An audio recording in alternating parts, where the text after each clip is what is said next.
इमरान खान को क्यों लाया गया? अब मैं आपके सामने एक सच्चाई जिसकी कोई तरदीद नहीं कर सकता वो मैं लेके आता हूं आपके सामने। इमरान खान को इसलिए लाया गया कि इसको लाना नहीं था।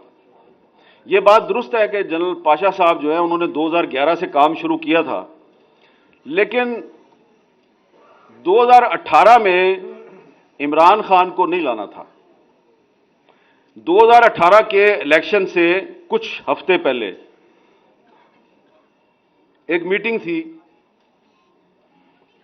उस मीटिंग में थे जनरल कमर जवेद बाजवा साहब, उस वक्त के DGISI जनरल नवीद मुख्तार साहब और उस वक्त के DGC जनरल फैज साहब।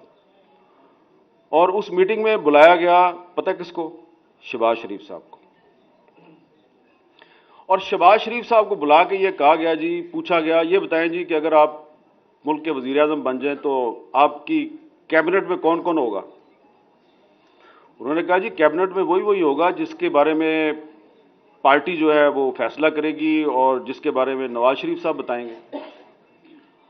उन्होंने कहा अच्छा आपका जो वजीर खजाना और वजीर खारजा वो कौन होगा? उन्होंने कहा जी पार्टी फैसला करेगी और नवाज शरीफ साहब बताएंगे। उन्होंने कहा अच्छा ये बताएं कि अगर हम आपको ये कहें कि आपने हर काम नवाज शरीफ से पूछ के नहीं करना तो ये कैसा रहेगा? तो उन्होंने बड़े तरीके से कहा जी कि देखिए मैं तो, मेरी बड़ी एक ओपन पोजीशन है, मैं तो इस्टेब्लिशमेंट से लड़ाई का हामी नहीं हूं और ये मैं कुछ छुपा के तो बात करता नहीं, लेकिन देखिए मेरी पार्टी के लीडर नवाज शरीफ साहब हैं, तो आखिरी फैसला तो वही करेंगे और पार्टी करेगी। आप मुझसे ये तवक्को ना करें कि मैं नवाज शरीफ साहब जो है उनके खिलाफ जाऊंगा। जनाब वो बड़ी लंबी मीटिंग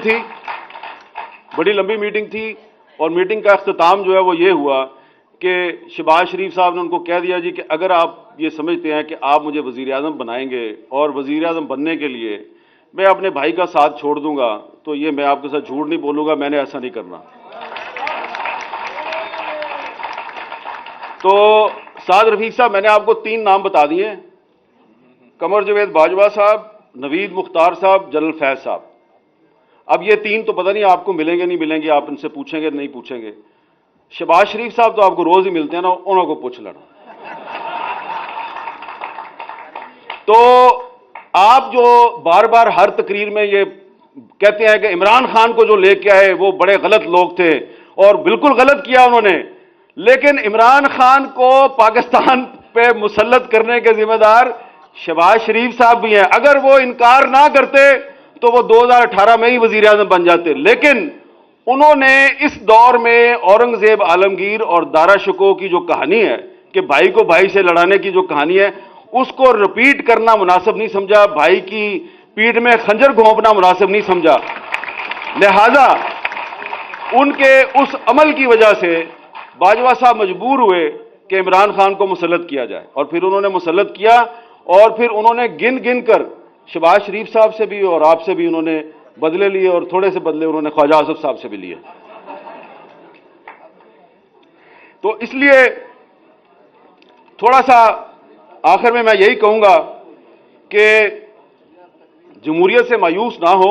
आपने कहा कि आप जमहूरियत से मायूस हैं, सरदार रियाज सादिक साहब ने भी कहा मैं जमहूरियत से काफी मायूस हूं। आप जमहूरियत से मायूस ना हो, इसलिए कि जमहूरियत तो आई नहीं, पहले आप जमहूरियत पार्टी में लाएं, फिर जमहूरियत असेंबली में आएगी, फिर मायूस हो। अभी आप जिस तरीके से आप कौमी असेंबली में PTI वालों ने इस्तीफे दिए हुए हैं, तो आप कहते हैं जी वो इस्तीफे ठीक नहीं दिए। भाई इस्तीफे तो दिए हैं ना, इस्तीफे कबूल करो, इस्तीफे कबूल करके उनके हलकों में बाई इलेक्शन कराओ। बाई इलेक्शन जब हो तो उसमें आप हिस्सा ही ना लें, क्योंकि उन्होंने खुद इलेक्शन लड़ना है, फिर उन्होंने इस्तीफा दे देना है, फिर इलेक्शन लड़ना है, फिर इस्तीफा दे देना है। तो उनको इलेक्शन लड़ने दो, बार बार इस्तीफे देने दो, आप अपना काम किए जाएं, लेकिन आप गैर आईनी काम तो ना करें। मेरा ये ख्याल है, मेरी नाकस राय में, कि जो कौमी असेंबली से इस्तीफे दिए गए हैं उनको कबूल करना चाहिए। इस्तीफे कबूल ना करके आप अपनी कमजोरी दुनिया पर आश्कार कर रहे हैं। और परवेज लाई पंजाब का चीफ मिनिस्टर है, आपको अच्छा लगे या बुरा लगे, गवर्नर साहब जो हैं उनको ये राइट नहीं है कि एक इलेक्टेड चीफ मिनिस्टर जो है उसको आप डी नोटिफाई करें।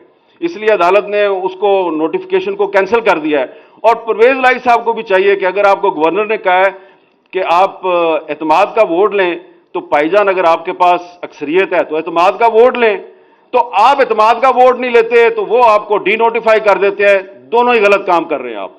और जब दोनों साइड से गलत काम होगा तो फिर जो होता है उसको आप कहते हैं शब खून। तो उस शब खून में फिर आप भी तो बराबर के जिम्मेदार है ना। आप ये काम ना किया करें।